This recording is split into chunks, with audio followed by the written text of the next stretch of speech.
Hey, top of the morning to you, top of the afternoon, lunch. I don't know why I start every podcast saying that. Because, depending on where you are in the world, well, that don't even matter either. Although we've got podcast listeners from all over the world. But you can listen anytime you want to. There are some podcasts that post like at 3 o'clock in the morning. But I don't listen to them till 8, 9 o'clock at night. Usually my podcast listening time is when I lay down. I this is embarrassing. Almost. I wanted to get a good set of earbuds. Mainly so I could hear my podcast, so I could get rid of the cord. The earbud cord that went to my phone. I wasn't going to buy those Apple things that hang out of your ear. It looks like you got rabbit ears on upside down or something. I don't know. It looks like they just cut the wires. I know it's more than that because they're Bluetooth. Or Bluetooth. You can't go wrong with Bluetooth, right, guys? But so I wanted some that I thought, well, I'm going to spend some money here because these things I want to last me for a while. I don't want to get something cheap, have to be fixing them all the time, replacing them. So I ordered some Bose. And I like them, but they're bulky.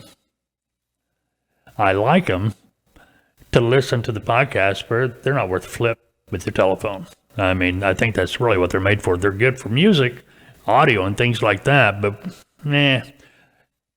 But I liked them so much, I even got my wife a set. And these things were like $200 a pop, man.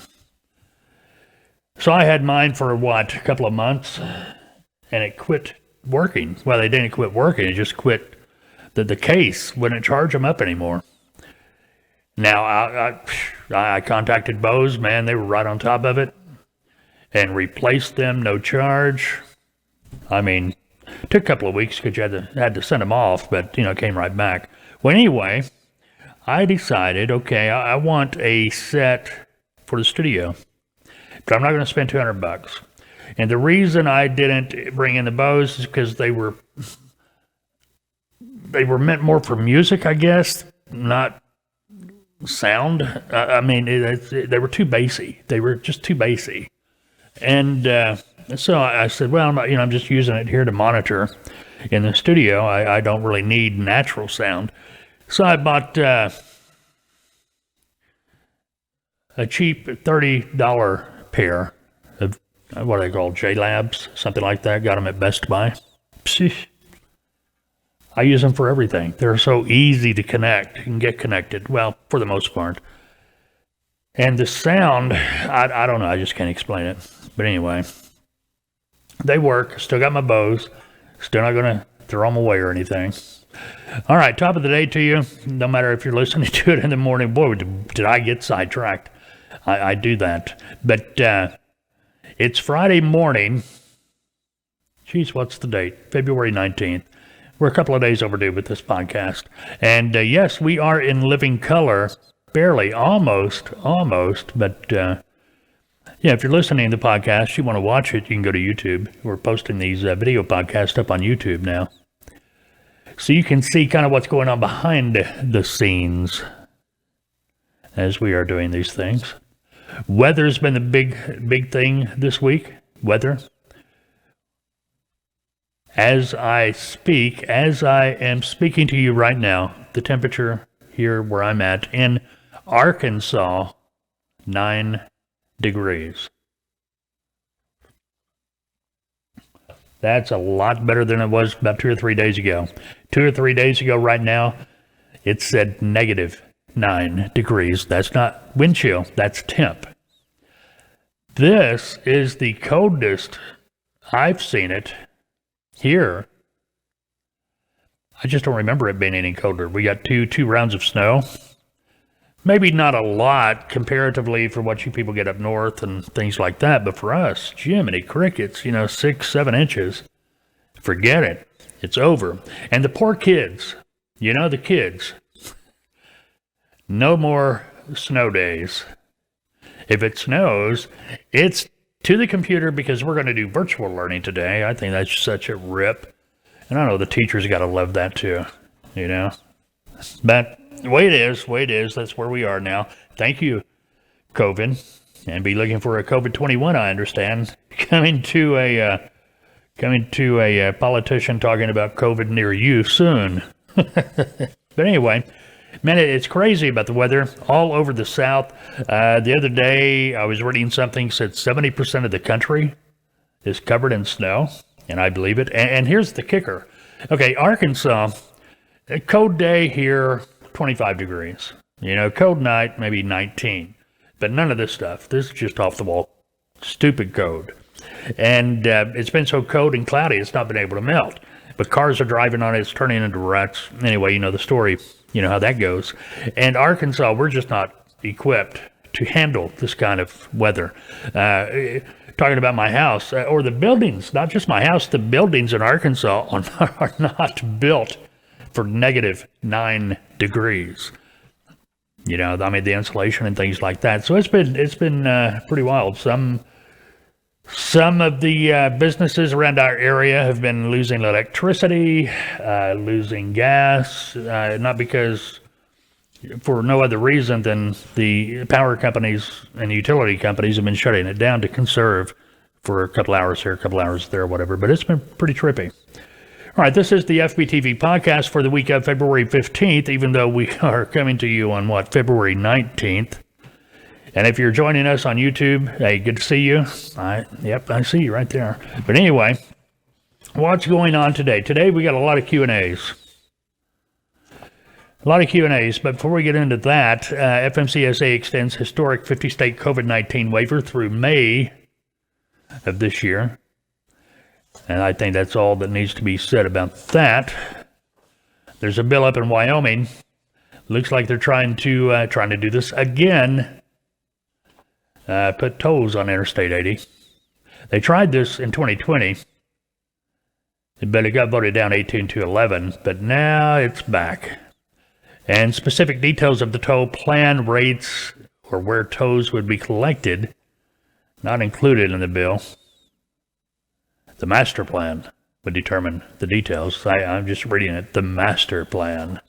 All right. Well, let's talk about the weather a little bit more. Then we'll get into the Q&As. If you're a broker, you're a trucking company, you're a driver, it doesn't matter. If you're in the transportation industry, this weather is not good for anybody. Now, my wife, she's in manufacturing, and they've been open. They shut down one day. First day in their 50 years, maybe, that they've been here in Arkansas, that they've shut down due to weather. Actually, she said when she went through orientation, they told them, we do not shut down for weather. You've got to be here, got to be here.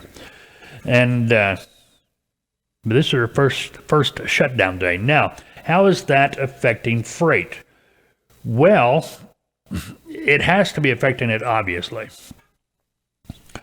But the thing is, we're at that point in the year where, okay, things are just now starting to pick up. So next week, we should, this Arctic, whatever they're calling it, global warming thing. Yeah, try to tell somebody in Arkansas there's global warming. But anyway, or Texas, as far as that goes. But we're kind of at that slump in the year where, okay, the production and everything's starting to ramp up. Hopefully that's what we're looking for. So actually, this probably couldn't have happened at a better time as far as transportation goes. I mean, it's never good because obviously, for a week or so, maybe 2 weeks, you've had to sit back, kind of bite the bullet and wait for all this stuff to get over. I know when I was driving, the snow and the cold and the ice used to drive me nuts because I couldn't make the money. I may have had the loads, but I had to go slower. And a lot of times I would watch the weather and plan my route either to go over it or under it accordingly. Yeah, it may cost me a little bit more in fuel, but the trick was to get the load off, picked up, and another one picked up so I could continue making that money and not stay under the same money for an extended amount of time. And hopefully some of you know what I'm talking about. But This, 70% of the country, this far south, all the way up to Canada, forget it. It's just been, park the truck, wait it out. That's all you can do. But it looks like the weekend, today's going to be our first day above freezing, since all this mess started back last weekend. And looking again, I mean, we're 10 minutes later, if that. No, we can't be 10 minutes later, 5 minutes later. And I don't know if you can see it, but the temperature now is 7. Can you see that? 7. It was 9 just a few minutes ago when I was talking about it. But that's the way it is this time of the morning. This time of the day, the temperature drops a little bit, then it starts going back up. So, but they're saying you can never trust these things. By noon, 1 o'clock, we're going to be above freezing. Hopefully this stuff starts melting. I was talking to somebody yesterday, even my wife this morning. I like watching it snow from the inside with my Yeti full of coffee, watching the big snowflakes cover the ground. It's peaceful, it's beautiful, but when I go out that front door, I want 75 and sunny skies. Anyway, but next week we're supposed to be in the 60s. Let's see, what's it say here? Monday 52, then in the 60s on Tuesday and Wednesday. Hey, 40. We're going to be in the 40s tomorrow, 46 tomorrow. That's going to feel like summer. I watch that YouTube channel, Summers in Alaska. That family lives up there in Alaska. And watch that guy walking around in a T-shirt and it's 10 below. I'm like, man, but he's used to it. And then the other day it was up to 0, I think. I was watching one of the episodes. And, man, it was like summertime to him. Put on the shorts. So that's what I'm expecting tomorrow. I'm expecting tomorrow to be the big, big relief. Today's not going to be bad. I mean, getting above freezing, for crying out loud. Okay, you got questions, comments, messages. Well, you can get those to us by emailing us at fbtv@freightbrokertv.com. Contact forms all over our website. And we have a studio line you can use. Studio line number 479-668-0213. Website, if you don't know, freightbrokertv.com. For those of you listening on the podcast all over the country, around the world, actually, thank you. Subscribe. Tap that rating button. Give us 5 stars. It just helps the podcast grow. And we have seen quite a bit of growth over the year. We've been doing this. We are in our 2nd year of doing this FBTV podcast. And we like to see it grow more, but actually this year has been kind of let's try this, let's try that kind of thing. And we're fine-tuning getting there. All right, Freight Broker TV, if you want more content, FBTV Insider is available. That is going to be at fbtvinsider.com. It contains all of our public content. That's going to be all of our archives, the radio shows, the podcast, videos, pretty much everything we've done that we've made public. But it also contains insider content, and you can that's videos, audio, and things of that nature. It gets a little bit more in detail. Matter of fact, last week, weather and everything else happening, we didn't get to post last week, but we will be doing that. And it looks like they're telling me I'm going to be in the studio in the morning doing a couple of videos, so we'll get to that maybe if we got time today to do it. But you can have access to the insider content, $2.99 a month, $24.95 a year, $24.95 a year, actually the bargain. More audio, more videos, more broadcasts. We do live broadcasts too, so you can watch those live. All right. Okay, we haven't talked about that. One more thing, then we'll get to the Q&As. Truck to Success course for owner-operators from OHIDA is set for October 26th through the 28th. I'm not against this. I mean, honestly, if you're thinking about becoming an owner-operator, might be something for you to check into. You got to register, and you've got 2 ways to attend. You can attend in person, or you can attend the online Zoom seminar. If you wanted to attend in person, $495. Going to include your breakfast, lunch, and snacks. Lodging's not included. But if you just wanted to attend the Zoom seminar, it's $250 per login connection. If you have a guest, they're going to be logging in too. Well, that's an additional $125. Okay. I don't know. I mean, yeah, we won't go there. We do, at Tattoo, I'm the lead consultant at Tattoo, in case you didn't know. And we do seminar type training too, live training like that. We don't use Zoom. We have our own platform we use. But we know there are other people sometimes participating, and they're trying to be quiet. Shh, don't say that. Don't let them hear you. You know, it happens. But most people are honest about it.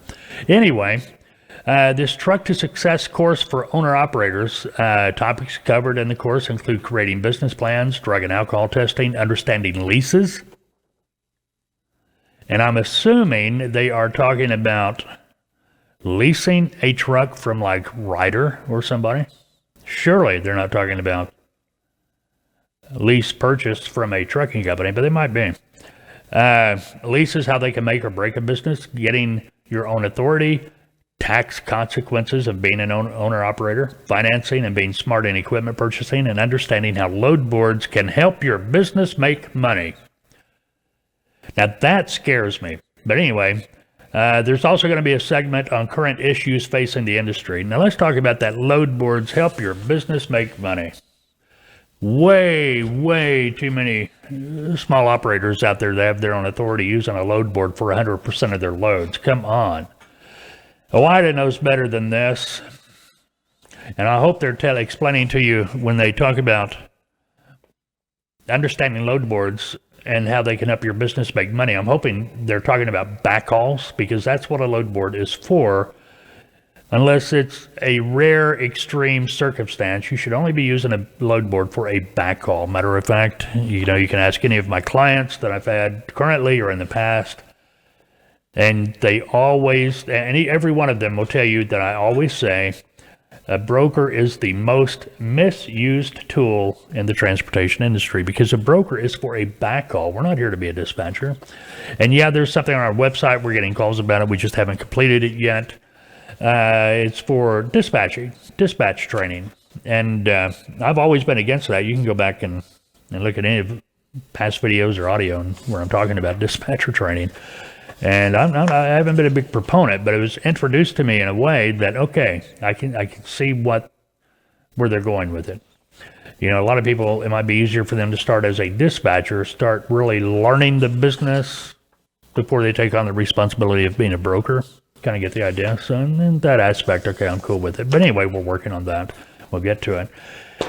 Now, this Truck to Success course, yes, I would recommend it if you're thinking about becoming an owner-operator for a lot of different reasons, because believe me, I'm sure they still do it. DOT, first 18 months after you get your authority, you are going to be audited twice. They're going to go, hey, want to look at your stuff. Want to make sure you're doing it right. You know, the drug and alcohol testing, other aspects of your business, you know, the record keeping and things of that nature, maintenance records, driver records, all that kind of stuff. You've got to have a file for it. It's got to be done according to the DOT rules and regs. So the first audit, you come in, look it over, kind of tell you, hey, you need to do it this way, this way, this way, this way. Usually the first one's pretty nice. Second one, not so much. You know, if you didn't make changes, if you haven't really been keeping your eye on the ball, they're going to get out the ticket book. And some of these fines are pretty hefty. I mean, you can go out online or read the trade, you'll see trucking companies getting fined. The big deal used to be the logbooks. You know, that used to be the big deal. But now the ELDs kind of fix that to a point.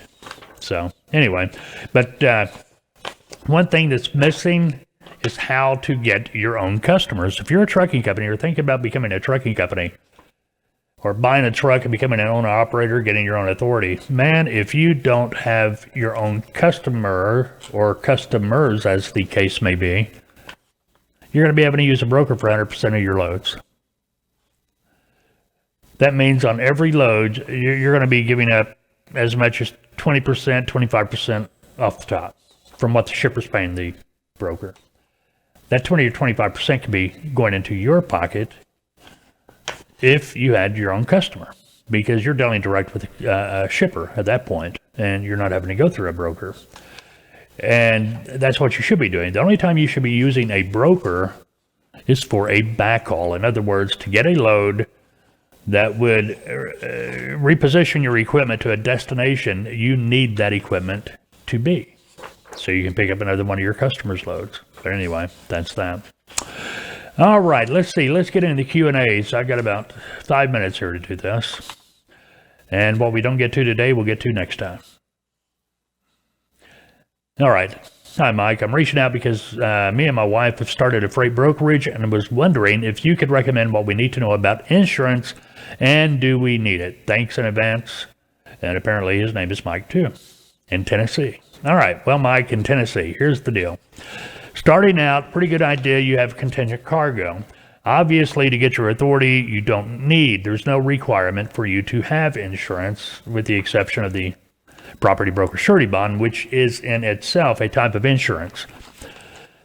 All you need to become a legal broker is your operating authority, $75,000 property broker surety bond, UCR BOC3, voila, hey, go get them.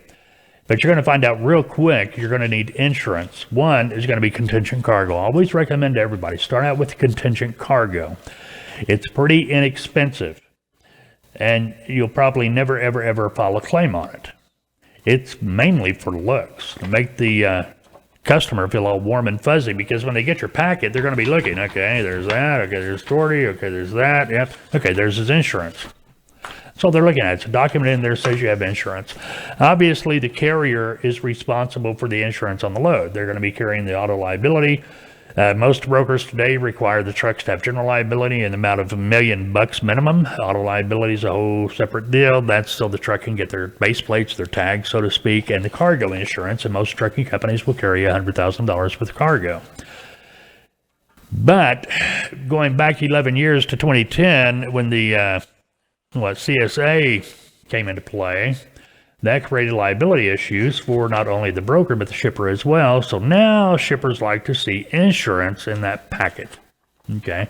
Years ago, I still recommended insurance years ago to new brokers or brokers coming in, for the simple reason that person or that shipper, they were taught that's sitting behind the desk having to get trucks. They were taught by somebody else, and they were probably taught, hey, don't ever put a load on a truck or give a load to anybody unless you have their insurance. Broker's not required to have insurance, but they were taught that. You're not going to talk them out of it, so that's why I always recommended at least having the contingent cargo. As far as general liability goes, I would not touch it until I knew I could make my money back with it. You're going to run into customers that say, hey, yeah, we require you to have $1 million general liability. So I've seen some that want $2 million general liability. That's well and good, but you get out there, start paying the premiums, you're probably looking at $1,500 to $3,000, somewhere in that ballpark. Maybe more. Will that customer that you're getting that insurance for will you be able to make enough money off that customer to justify getting that insurance? See what I mean? Now, when you get to the point you can justify it, of course. But right now, contingent cargo. And then when it comes to general liability, that's going to be up to you. Obviously, you want errors and omissions, but that's a whole different animal. Errors and omissions, brokering is a business of contracts. You definitely want errors and omissions if you are a freight brokerage company. So, I had a situation here a few years ago, a client, they forgot to put that the load needed to be tarped on a load confirmation. Truck didn't tarp the load. Broker had to buy the whole load. Okay, kind of get the idea? Errors and omissions steps in. You pay the deductible, they take care of the rest. Because yes, that's exactly what it's about, errors and omissions. This is a business of contracts. Okay, next up, Cassandra, can you go into more detail on calculating freight rates? Not really. I mean, I know I've touched on it in the past. You got spot rate tools. You're going to figure out what kind of, a spot rate tool is providing you a rate a broker is paying a truck to move a load from point A to point B. You're going to have to figure out a ballpark number, might start at 15, 20, 25% to add to that rate to present to a potential customer, kind of getting in the ballpark. I even tell my clients, there is no exacts until the customer tells you exactly what they're paying and the truck tells you exactly what they're going to move it for. That's the only time you're going to deal with exacts. Okay.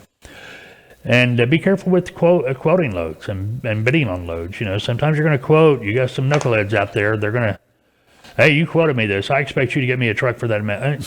Hey, if you can get a truck for that amount, great. But you're given a quote to help them understand, you know, kind of get an idea, ballpark, okay, this is what we're going to be looking at if I can get a truck to move the load for you. You know, make sure they understand that, well, if you're getting a quote, you need to be able to get a truck to cover that load, bottom line.